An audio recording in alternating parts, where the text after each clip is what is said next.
This show is sponsored by BetterHelp. It's normal to feel scared or uncertain about making big decisions. Therapy can help you navigate tough choices. If you're thinking of starting therapy, consider checking out BetterHelp. It's entirely online and designed to be flexible and convenient. Just fill out a brief questionnaire to get matched with a licensed therapist. If they're not a good fit, you can switch at any time for no additional charge. Let therapy be your map with BetterHelp. Visit BetterHelp.com/weirdest today to get 10% off your first month. That's BetterHelp, HELP.com/weirdest. At Popular Science, we report and write dozens of science and tech stories every week. And while most of the stuff we stumble across makes it into our articles, we also find plenty of weird facts that we just keep around the office. So we figured, why not share those with you? Welcome to The Weirdest Thing I Learned This Week from the editors of Popular Science. I'm Rachel Feltman. I'm Jess Boddy. And I'm Amanda Reed. Amanda, welcome to the show. Thank Jess you, is very Rachel. excited. I'm very excited. Jess, since you're so excited, why don't you tell our listeners who Amanda is? Amanda is my buddy from college. And now go back. Yeah. Now she works here with us at Pop Sci. Amanda, I'll hand the specifics to you. Yes. So I first met the lovely, fabulous Jess Boddy in a writing class. And it was like an intermediate nonfiction class, and Jess was doing her science journalism thing. And I was like, Jess is such an incredible writer. I am so jealous of her. Stop it. And so when Jess was in grad school, I was still doing undergrad. So we kept in touch. And then eventually I went on to be one of Jess's former volleyball teammates, roommate, who also was in that same writing class. Shout out to tangled web. A tangled web. Shout out to you, Jenna. And then Jenna one point casually was like, I am going to go play semi-professional / maybe professional volleyball. It's professional, overseas. Yeah. Oh my God. There's no professional leagues in the U.S., so they're all overseas. Oh, yeah, that makes sense. Jenna was like, I'm going to go play professional volleyball in Germany. Would you like to foster my cat, Mink, for a hot minute? Since you have lived with Mink before. And I was like, absolutely. I would love to be her weird aunt. Mm-hmm. So that's the story. The world is very small, actually. Fun fact. Yeah. But now you do. Tell us what you write about. Yeah. So I work on the gear team here at Popular Science. So any doodads, gizmos, and whatchamacallits, if they're on sale, I'll write about them. If they're really good, I'll write about them. And if they're not good, I'll be as nice as possible. Nice. What a lovely quality that is. Amazing. Well, Amanda, we're so excited to have you on the show. So let's get into it. So on The Weirdest Thing I Learned This Week, we start by offering up a little tease about some kind of fact or story we found in the course of reading, writing, reporting, etc., and decide which one we just absolutely have to hear more about first. Then once we've all had time to spin our little science yarns, we reconvene and decide what the weirdest thing we learned this week actually was. Jess, what's your tease? I want to talk about fire swamps. Heck yeah. Great. I have no idea what it means, but I'm excited for you. I'm excited to divulge. I am going to talk about how roaches are changing the way they have sex and how it's all our fault. Again, this has happened before. Wow. I'm intrigued. I didn't even know there were different ways that they could do it. Well, there are now. Okay, sure. Wow.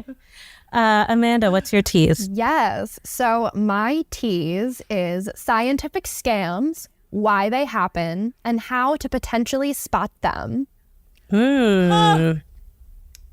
Intriguing. Feels very relevant in today's day and age. I feel like there's many scammers. Yes. And actually, there's a little bit of context of why I chose to delve into scientific scams, which should I just go? Since You could go first. Yeah, Wow. we don't usually have new people go first, but you're rolling with it, so why don't you roll right into Only it? for the comfort of the guest. So if you would like to go first, we would love to have you go first. I would love to go first Great. because I'm just so excited about this. So for context, I love reading about scams, grifts, heists. Like if it involves lies and manipulation, I'm in there like swimwear. I get that. Yeah. There's actually a really wonderful podcast I listen to called Scam Goddess that you should listen to after you listen to Weirdest Thing I Learned This Week. That it's like my favorite podcast to listen to while I'm pairing socks together. Wow, that's specific. Yeah. But that is a good podcast pairing activity. Yeah, like laundry and podcast. And if you have like a really good pair of headphones, chef's kiss. So I wanted to see if there's an Anna Delvey of science, which led me down a big old rabbit hole because scientific scams are more common than we think. For example, the vaccines cause autism study. It's a huge scientific scam. The deeply flawed original 1998 study by Andrew Wakefield was retracted, and he had his medical license revoked for it, but people still run with it and quote it today. Elizabeth Holmes and Theranos. Scientific scam. That is a scientific scam. Wow. Like, it's just in plain sight. I didn't even think twice about it. yeah. Neither did the investors of Theranos. They were like, yeah, this blonde woman, I believe her. Her and her voice is- turtlenecks. Compelling. Yeah, like that Edison testing device was not doing anything magical with those finger pricks of blood, and now she's serving time for it. So, what defines a scientific scam, aka scientific misconduct? This is from our friends at the National Academy of Sciences. I'm quoting and paraphrasing this definition from On Being a Scientist, a guide to responsible conduct in research, which they authored. The U.S. Office of Science and Technology Policy defines scientific misconduct as the, quote, fabrication, falsification, or plagiarism in proposing, performing, or reviewing research or in reporting research results.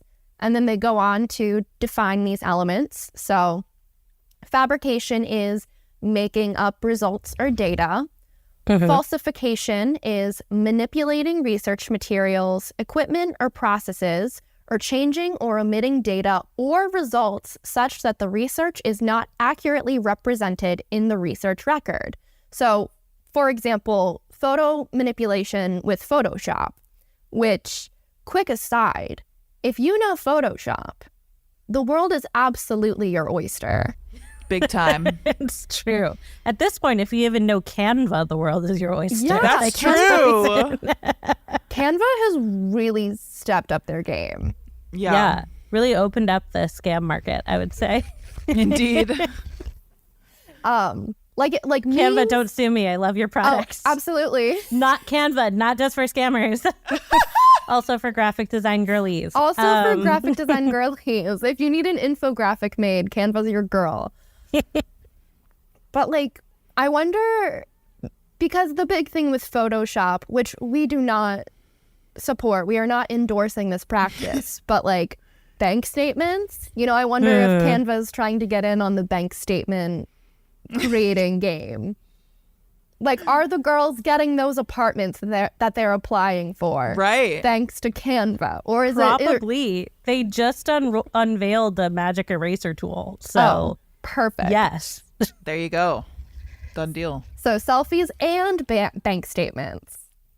You can do it all through Photoshop or Canva. So back to the terms. So plagiarism is, as we all know, the appropriation of another person's ideas, processes, results, or words without giving appropriate credit.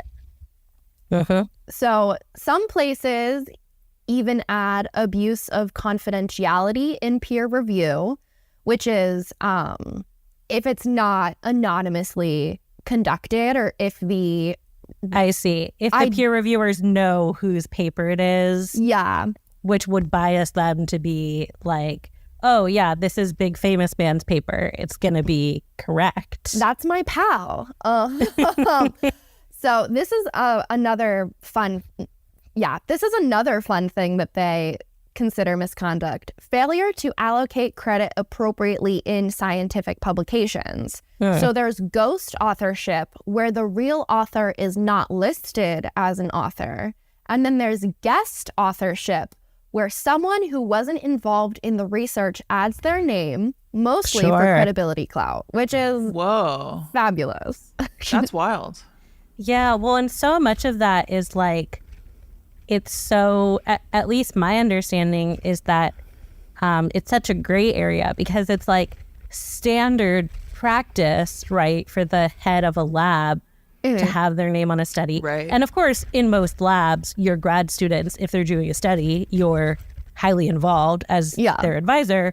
But like, the extent of your involvement can vary widely, and the extent to which people assume you were involved also varies widely. So I think sometimes you do have these situations where there's a more senior academic who like pretty much just was like, this is cool, good job on it.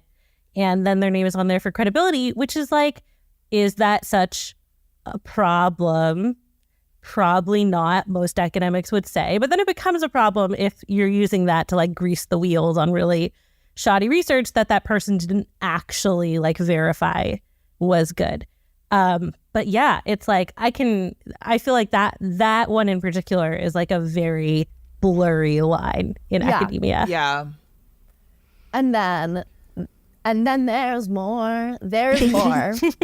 So, not observing regulations governing research, failure to report misconduct, or retaliation against those who report misconduct. Sure, yeah. And this one, with my understanding of how submitting research to journals works, is kind of crazy, because I know in journalism, it's not like you can submit the same pitch at the same time to multiple places, and you just have to be really kind of open about it. But in scientific research, submitting to more than one journal at once is considered misconduct in you get some Engelfingered. cases. I don't remember why it's called that, but I remember that's what it's called. Wait, what is that? Ivan Aransky used to be like, you don't want to get them Engelfingered. Oh my God, that just unlocked a memory. Core memory TBT unlocked. grad school, NYU shirt. But yeah, because it's like, the reason it came up in our journalism class was that some scientists are, this is probably not so true anymore, because I think at this point, all working scientists have a basic working understanding of media, because like we all do. But at the time, it was like some older scientists will think that they can't risk talking to you because if you broke the embargo, it would mean that their research had been, quote, published in another journal first, even though that journal would be like the New York Times. Yeah. So it was like, it's not actually breaking the rule, but he was like, listen, some scientists will be really paranoid about you covering their work when it's embargoed because of the Engelfinger rule. And that's all I remember about it. Yeah. I remember it mostly because Engelfinger. Yeah. There's going to be a lot of fun vocab in this segment. Great. So, numbers time. Rachel, Jess, percentage-wise, how much scientific misconduct do researchers admit to? Admit to? Like versus what gets found out without them. Yes. So, like, personally, like, in their own little like work. They say, like, I have probably bended those rules before. Okay. I'm going to say like 15%. Oh. I'll say, I don't know, probably like 10%. I feel like nobody would own up to that. Yeah, that's probably fair. Yeah. I probably guessed too high. So I don't know.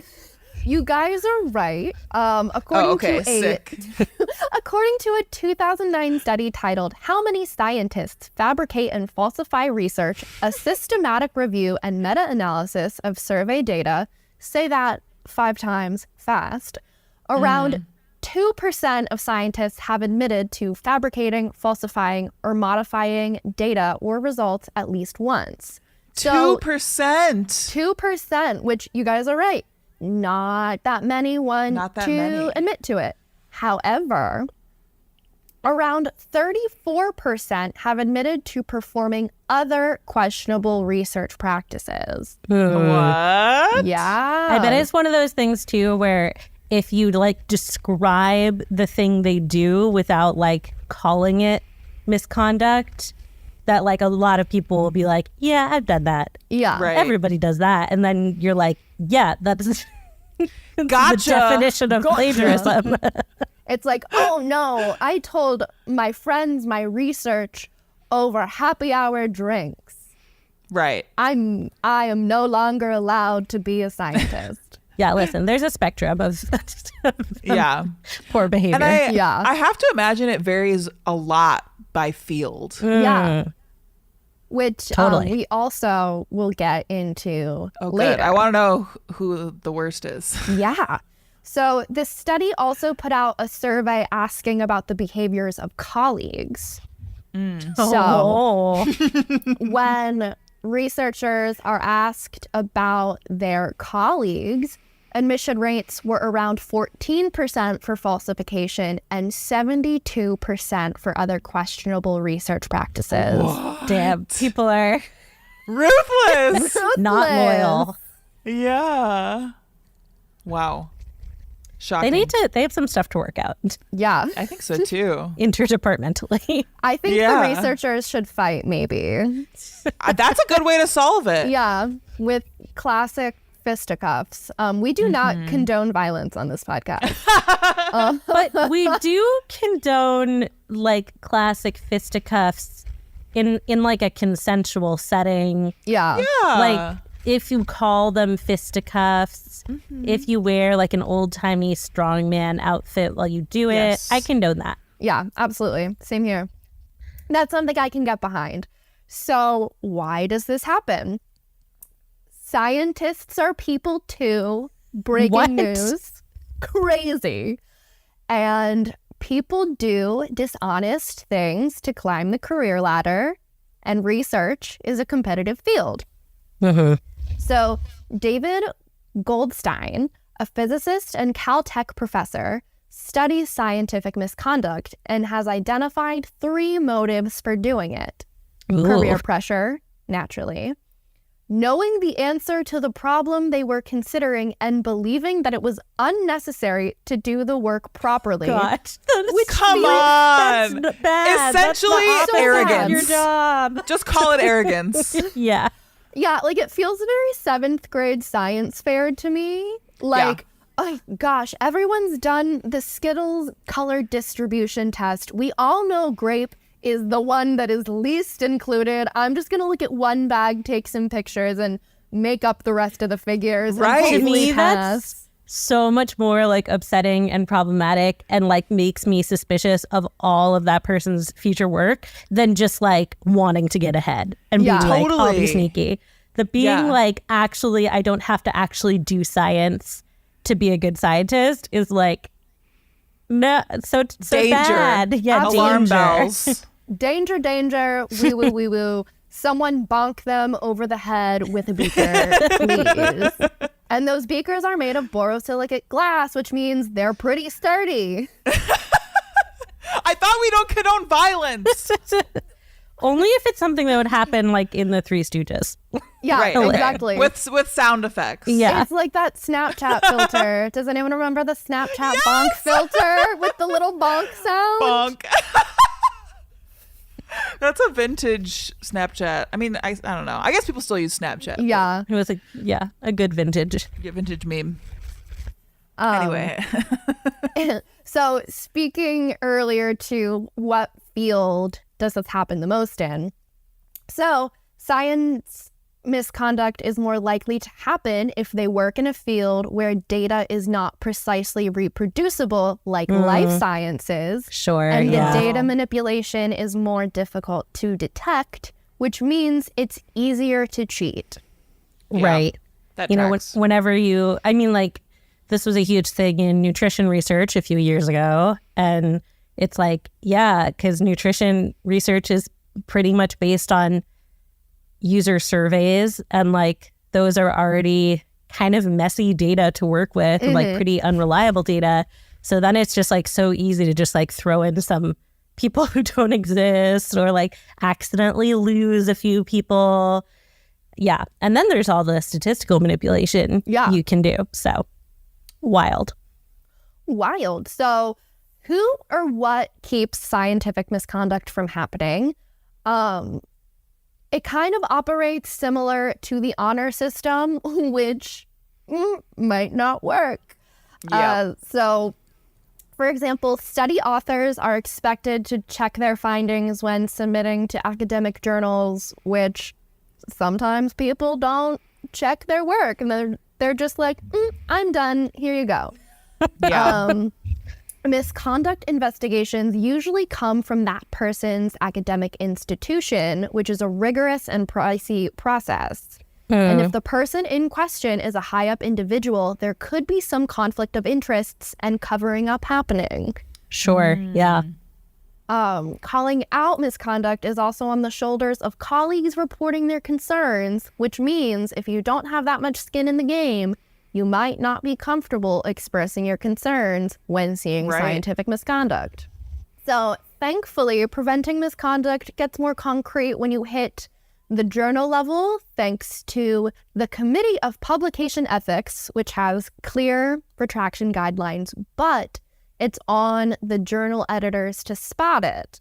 Like, there is no Turnitin enterprise that journals use for articles they receive, at least to my knowledge or research. Which is I feel it's very interesting because, like, as a college student, at least for me, making sure a research paper was plagiarism free was like a huge thing. So it's like Totally. Turnitin was the friend, Yeah. the bomb.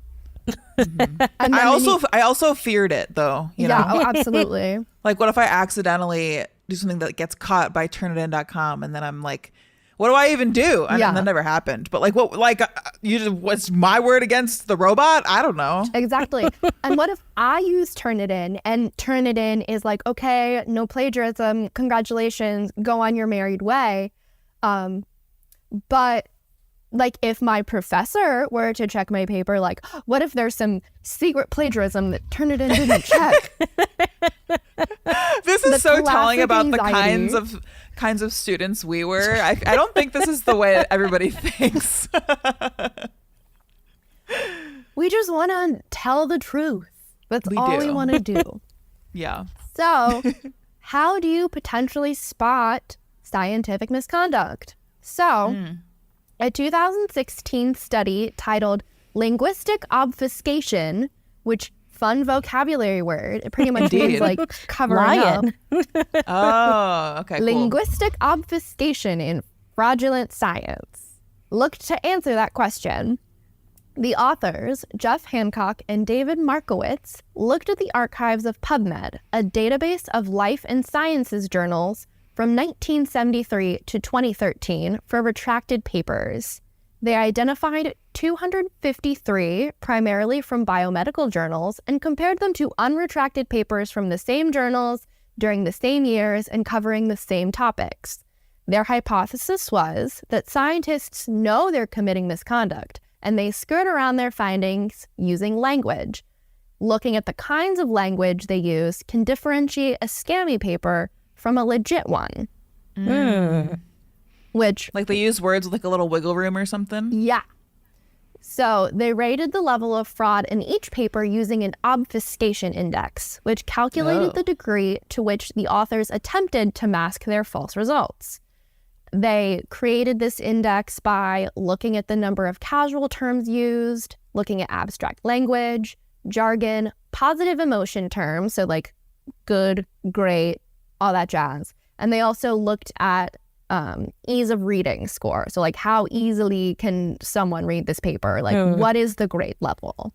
I feel like I want all of these things, but to use for the dating apps. Yes. Totally. I think that would help me weed out so many bad actors. Totally. I'm kind of surprised that nobody has done that. I definitely, at the tail end of my dating app career, I started to notice a lot of people using scripts, which had not been a thing up until that point. I see a lot of like recycled jokes. Oh, yeah. Yes. Or like themes. Like, I love The Office. It's like, it's okay. I'm happy for you. Yeah. And I also see a lot of stuff go around on TikTok that people just like, oh, that's a good idea. I'm going to do that. Yeah. Like, be original, you know? Yeah. Like, anyway. Have some integrity. Integrity with your dating app. The obfuscation. The obfuscation of Tinder. That's a paper in itself. Like, we've moved past dudes saying, I'm 6 foot when I'm actually 5'8", you know? Listen, as a 6'2" woman, it's rough out there. I'm not gonna lie. I recently watched a TikTok where a tall lady like picked up her small boyfriend, and I was like, tall lady, pick me up.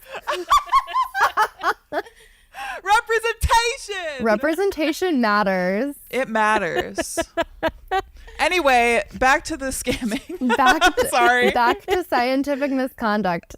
So, they found that fraudulent retracted papers scored significantly higher than those retracted for other reasons, and that fraudulent papers used 1.5% more jargon than unretracted papers. So, scientific scammers will cover their lies by manipulating language, like using fewer positive emotion terms to describe the data so no one looks into it. Oh. Be like, the data's fine. Yeah, it's good. We're it's reasonably cool. pleased with it. Yeah. Don't look twice at it, please. Thanks. Yeah. Please look at our beautiful graphs that we may or may not have manipulated using Canva. So, could this be the basis of a research-based Turnitin? Hancock, again, one of the authors of this study, isn't so sure that academia is ready for such a tool. He says, scientific fraud is of increasing concern in academia, and automatic tools for identifying fraud might be useful, but much more research is needed before considering this kind of approach. Obviously, there is a very high error rate that would need to be improved, but also science is based on trust, and introducing a fraud detection tool into the publication process might undermine that trust. I kind of think maybe science should be based on facts and evidence and not trust. That might be part of the problem here. Yeah. I do think that the point about the error rate is much more, meaningful. Like anytime you're getting AI to detect something, you're gonna mess up. It's gonna end up detecting something else that's stupid. And you don't want to realize you're accidentally targeting like humble early career scientists who just are trying to sound really impressive, but also not make their data sound too good. More research needed. But I would say that like eventually a tool to verify facts or a tool to verify like trustworthiness in an academic paper would not make science less good. Yeah. Right. Unfortunately, we cannot rely on the values of trust and friendship to like make sure that science is happening. The power of friendship. The power of friendship. And it's just like two people in white coats cheersing beakers together. Right. So, more scientific scam fun facts. Retraction is a slow process, or it can be a slow process. if you look at when a fraudulent paper was published and when it was retracted, it can sometimes be a 10-year difference, which is a little concerning. That's a long It's a fair time. bit. Yeah, a very long time. And some of the retracted papers I looked at, like the paper was published in like 1983 and then finally was retracted this year. So it can even be That's longer wild. than 10 years. That's a long time for like the false data to just be like chilling. Yeah. Yeah. I do think that it's the turnaround time has gotten faster Yeah. in the age of the internet. So like with a lot of those, I think it's that they got online and then someone was like, Right. what the heck is this? What's going on? Yeah. Another scientific scam fun fact, a 2013 paper suggests that men are more likely to have papers retracted for fraud. No No comment. comment. No comment. And one retraction doesn't mean that all of a scientist's papers will be retracted. Sure. A journal called Respiration said in 2018 that it wouldn't retract a paper by romantic grifter and scientific scammer Paolo Macchiarini after his personal and professional cons were revealed, but they said JK in April 2023 and retracted it. Wow. I mean, listen, it is fair to be like, just because this person is a lying liar doesn't mean they never endeavored to do a good scientific study. Right. You know, they're lying liars in every field, and some of them do good work when they're not lying. But I'm glad that they followed up. Right. I'm glad that they came to some conclusions. Yeah. Anyway, if you want to learn more about specific scientific scams, there's a beautifully researched Wikipedia page on scientific misconduct that lists a bunch of them. And then you can also visit www.retractionwatch.com, which follows this subject super closely.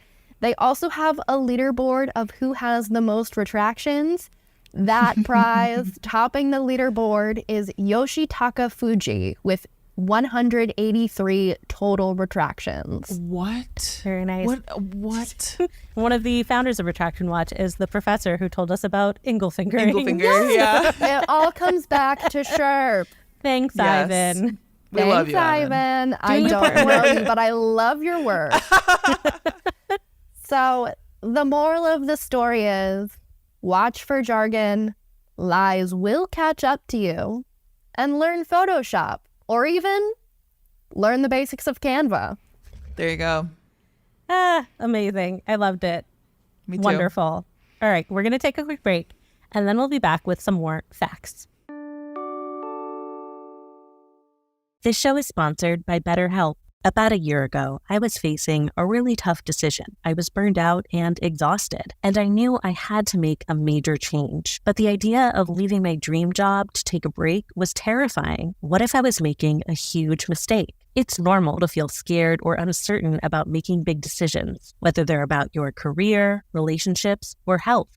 Therapy can help you figure out what your real goals and values are so you can stay connected to them as you navigate tough choices. Talking to my therapist helped me start to understand why work felt so important to me and what it was I was really looking to change about my day-to-day life. Having my therapist there to support me as I set boundaries and made plans for the future made me feel way more confident about the choices I made. If you're thinking of starting therapy, consider checking out BetterHelp. It's entirely online and designed to be flexible and convenient, no matter where you are or what your schedule looks like. Just fill out a brief questionnaire to get matched with a licensed therapist. If they're not a good fit, you can switch at any time for no additional charge. Let therapy be your map with BetterHelp. Visit betterhelp.com/weirdest today to get 10% off your first month. That's BetterHelp, HELP.com/weirdest.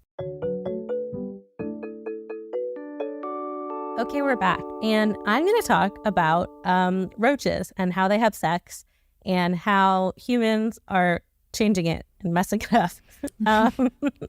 So a recent study showed that human interference may have had a big impact on the way German cockroaches romance one another. And this is not the first time that we've done that. God. So we'll have to start by talking about German cockroaches and German cockroach sex. So German cockroaches, which actually have African origins and in Germany are apparently called Russian cockroaches. Oh, my God. Because it reminds me of like syphilis was like the French pox, but the French called it like, the Swiss pox. It was, it's classic. Classic thing people do. Yeah. A geographic nightmare. Yeah. So they're the little brown roaches that city folks in the U.S. are very lucky to find in abundance in our kitchens frequently. Right. According to the University of Florida, and this is a quote, the German cockroach is the, italics, cockroach of concern, the species that gives all other cockroaches a bad name. Cockroach of concern. Wow. Which to me feels like a little unfair because they're not like inherently super dangerous or destructive or anything. Like they can contaminate your foodstuffs and carry pathogens the way any pest in your home could potentially. But most of the time, they're not really going to do that. You might have an allergic reaction to them the way you do to dust mites. But for most people, it's just like, it's an emotional thing. Right. Wow. Because we recently had Bethany Brookshire on, and she wrote a book about pests and how we feel about them. And that's really it. It's about how we feel about them more than what they do. So German cockroaches, like, you don't want them in their house, but I would strongly prefer them to like having giant American cockroaches scuttling around. Yeah. I guess- think the German cockroach is wunderbar. Oh. Yeah. I think they're probably considered the biggest pest because they are like literally the most common cockroach species worldwide, and they're the ones most reliant on human habitats to survive. They like will not live if they're not living in somebody's kitchen. They're just little guys. They're just little little guys. guys. Aren't we all? Right. So they're the ones by far most likely to just like fully infest a building. So, the University of Florida is right that like they cause concerns. And yeah, fun fact that I just learned today, only around 30 cockroach species out of 4,600 are associated with human habitats. So not only are most cockroach species not pests, but most of them like are wild. They have a life completely separate from like. I had no idea. Wow. Yeah, I knew there were some cockroaches that like are wild animals and don't have anything to do with the ones in my apartment, despite my best Those effort. country roaches. Right, but it's actually like very unusual. The ones that have adapted to live with humans. Wow. Yeah, German roaches. Back to how they have sex. When it's time to do the deed, a male cockroach will provide a, quote, nuptial gift, which is a great euphemism to his female of choice. It's a solution full of proteins, fats, and sugars. So it's actually quite a bit like giving chocolate to someone that you're trying to woo if you secreted that chocolate from a gland under your wings. I'm not gonna lie. That's kind of cute. I kind of love that. It is it's sweet. It is sweet, literally. Yeah, the goo contains maltose, which quickly turns into glucose when it hits a female's saliva. So the way that this works is that this very delicious gift entices the female to climb up onto her sugar daddy's back, basically. Literal sugar daddy. Yeah, Literal exactly. sugar daddy. And that gives him an opportunity to latch his, I'm so sorry, hooked telescoping penis onto her reproductive tract. Ouch. But it's not, it's not like a bedbug situation where it's like a wound. Like they do, Right. It is intercourse as we know it. It's just that their little instrument is horrifying. So it's like if somebody left a little trail of chocolates to the bed. Yes. And then it's they have just a like that. And then they have a scary looking genitalia. That part we definitely want the metaphor to end Yeah. before that. But Yeah. but the chocolate leading up to the bed is pretty accurate. Yeah. And so then the cockroaches face in opposite directions. Like the female turns around as if to say, and then they just stay attached at the bub, and they stay that way for an hour and a half. Oh my God. And they say romance is dead. So how did humans screw up this process? So in the late 20th century, we messed it up because roaches love sweet treats, nuptial and otherwise. And it, it's very obvious that like being into sweet stuff is a very important like evolutionary trait for them because it's part of their mating process. But then researchers created pesticides that contained glucose in order to tempt the roaches into poisoning themselves. And it worked so well that by the 1980s, there were these German roach populations in Florida that no longer sought out sweet stuff to eat. Several other populations have shown similar mutations since then. But basically, hijacking the cockroach sweet tooth was so effective that bugs with like weird sugar-hating mutations were just doing so much more baby making than all the other roaches that this started to become like a pretty common quirk. Wow. And that is a real problem for amorous male roaches. Last year, researchers actually confirmed that females with this glucose aversion mutation actively avoided male nuptial gifts. So basically, they'd like be tempted over by the smell of like the fat and the protein. But then as soon as they got a taste of it, they would run away from the mating attempt. They were like, bleh. Yeah. It gave them the ick, and they left. Yeah. This is all like very real to real life. I know. That's what I was thinking too. So, obviously that isn't something scientists were like, wow, we need to fix this problem because nobody wants more of this particular kind of roach in the world. In fact, many people probably would have considered it like, wow, like if our pesticides aren't going to work as well as they used to, at least we've made them like not want to have sex anymore. That's a silver lining. They were, however, concerned about the fact that sweet pesticides like weren't working so well anymore. They still do work for like most roaches, but basically the way they caught wind of this mutation for the first time was that somebody in Florida was like, no matter what I do, these roaches will not die. And it was because they just literally had stopped eating what had up until then been a super effective baited pesticide. So yes, scientists are studying this because they're like, how do we keep outpacing the roach taste buds? Yeah. And roaches do adapt very fast. They're known for that. They're very resilient. They're squirrely. They figure stuff out. They'll find a way. And unfortunately for us, it seems like they have found a way to get around this glucose aversion sex problem. So this is from a new study published in April, and scientists showed that glucose-averse male cockroaches have, in some cases, developed 2 new traits to deal with this issue.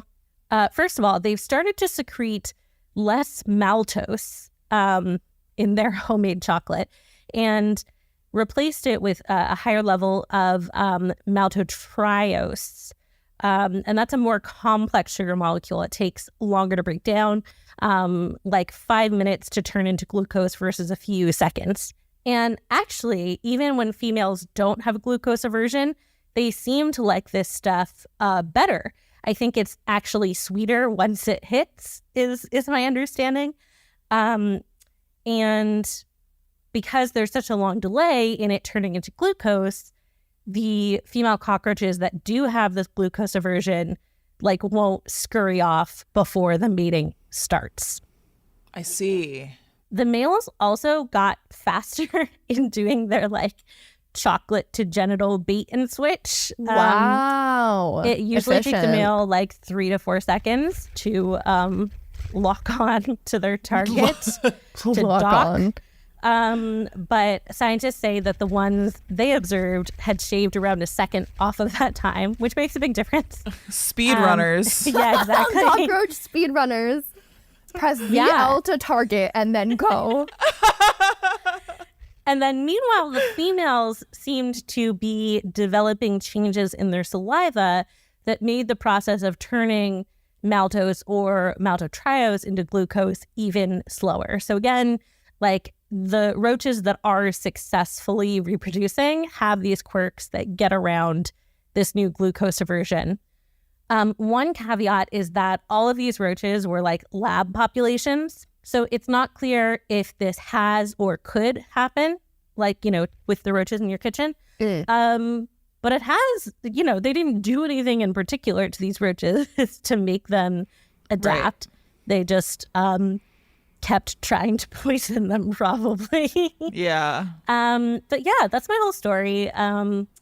You know, I was talking about this on Science Friday for the news roundup, and they were like, Rachel, you wrote a whole book about sex and its evolution. And that is true. I wrote a book called Been There, Done That, A Rousing History of Sex, which is on sale wherever books are sold.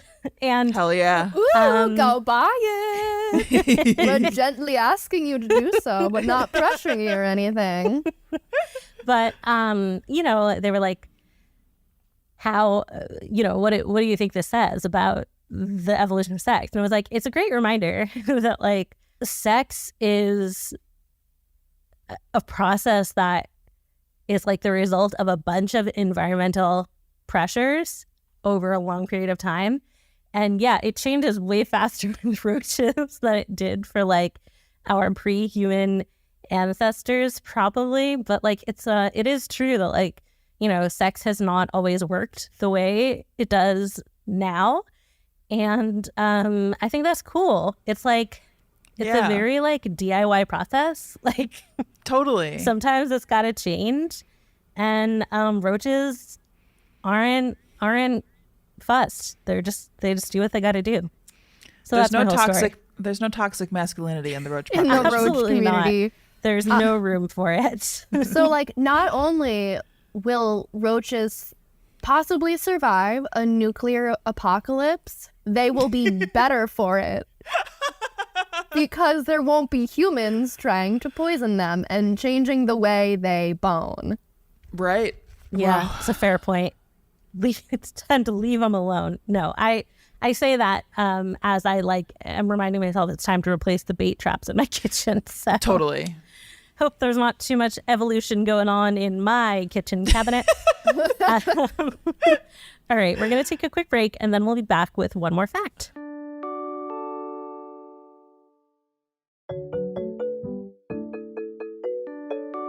Okay, we're back. And Jess, fire swamps. Fire swamps. Okay, so once more, I was inspired to do this fact because of a video game. Are you surprised? Not surprised. So this is a Dark Souls 1 related fact. I was kind of doing a casual playthrough of Dark Souls 1. I played it for the first time like 2 years ago. Not my favorite Soulsborne game, but you know, it's a classic, very formative for the genre, etc. Was doing as Zweihander, this is a German themed episode, I guess, run of the game. It's a big sword. But yeah, anyways. Sword. I was playing Dark Souls, and also my best friend Lindsay has been streaming her first playthrough of the game on Twitch. So I just had Dark Souls on the brain. And there is a fire swamp in this game. So basically in Dark Souls, there's this super notorious area, and it's called Blight Town, which, you know, just off the bat sounds quite inviting.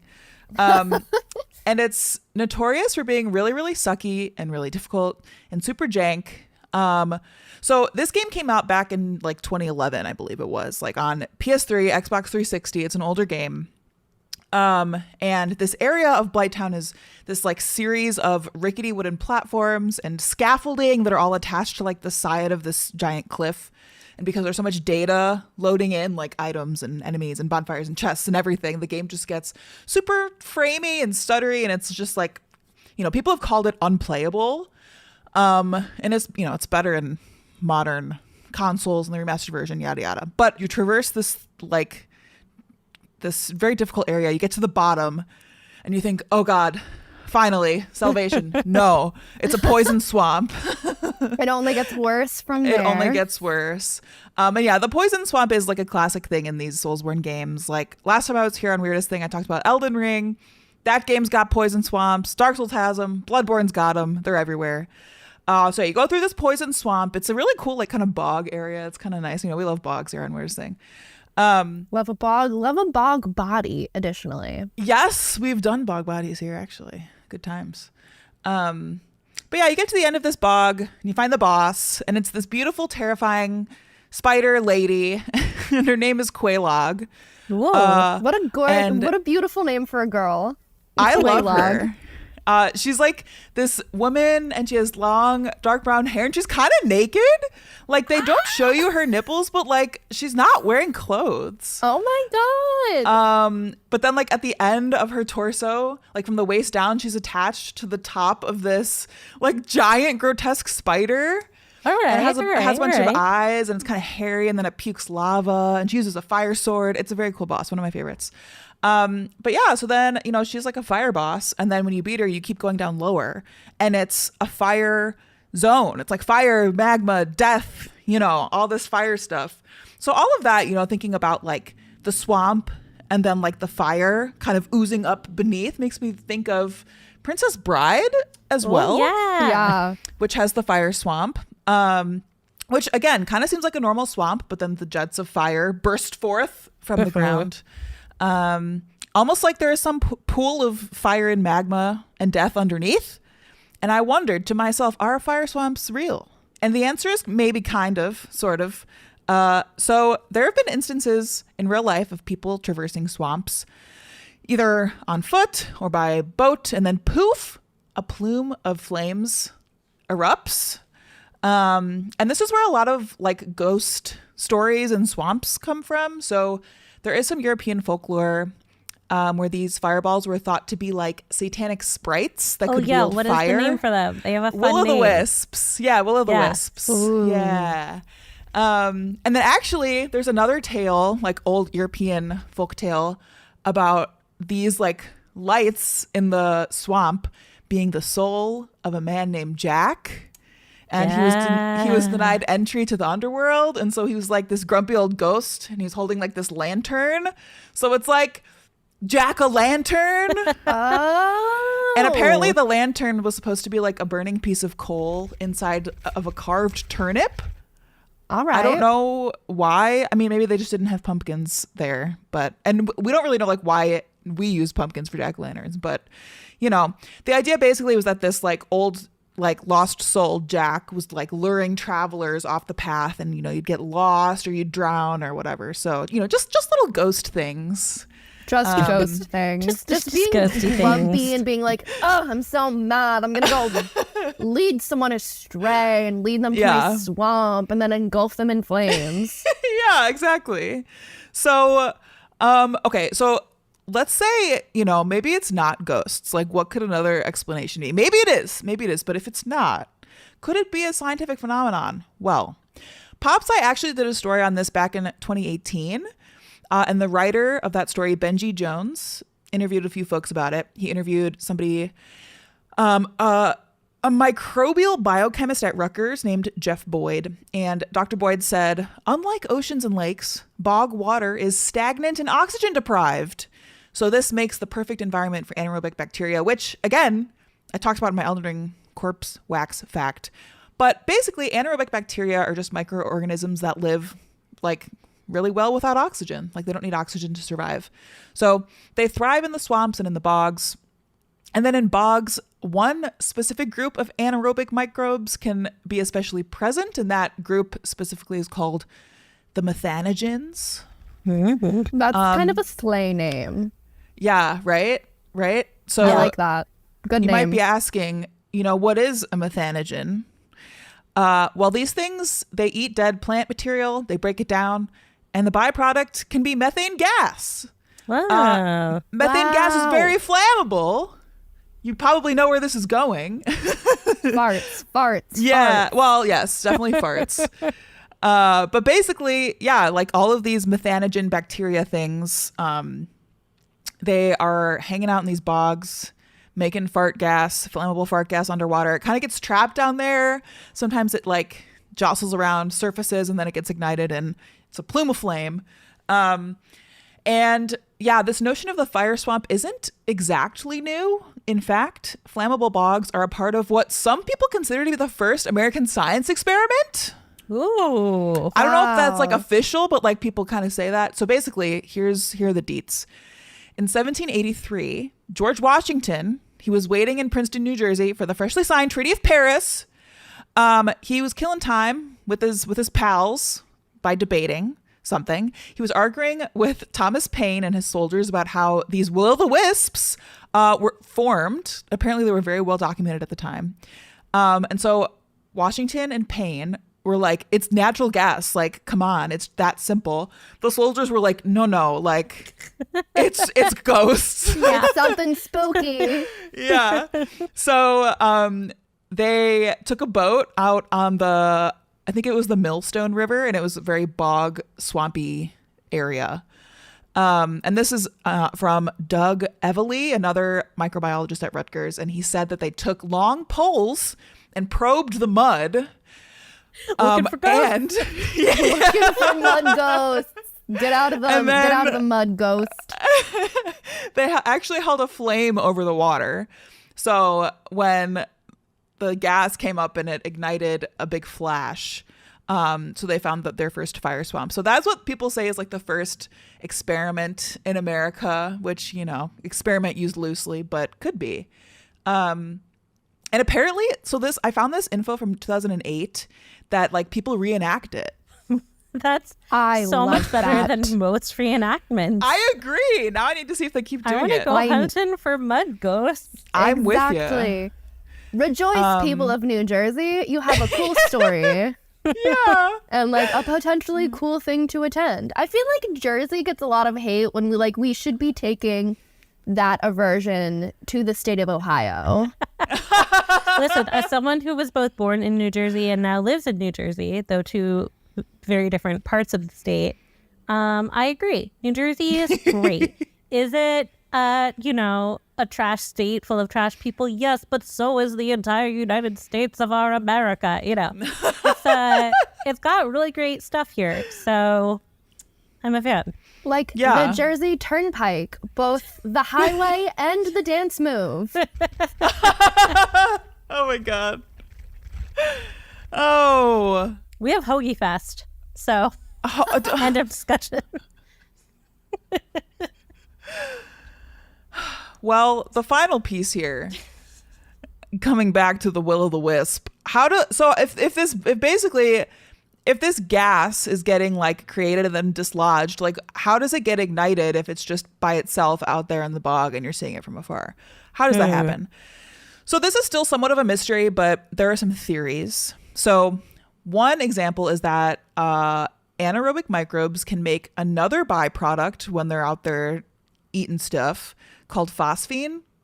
And that's a compound that is known to spontaneously combust when it comes into contact with oxygen. So maybe this is another thing that they make when it comes to the surface, hits oxygen, makes a little heat, makes a little combustion, lights the fart gas on fire. And by fart gas, I do mean methane, to be clear. And other people think that all these compounds in the bog, all these chemicals could be creating something called chemiluminescence, which is just a reaction that makes light instead of heat. Ooh. And that is like what fireflies do when they light up their butts. And some people actually think it is just fireflies, which I think is bullshit. Yeah, like I think no offense to the bug, the fireflies, but like a plume of fire is something like the mental image of that with a bunch of fireflies. Yes, that's brighter than just like. Yeah, look, I agree. It's a summer night in a field. Look at how beautiful, how quaint, how gorgeous. Yeah, I agree. And it seems like something like some old like curmudgeon would be like, you're crazy. It's just a firefly, like, I don't know. It's like, sir, anyway. have you seen a firefly? Yeah.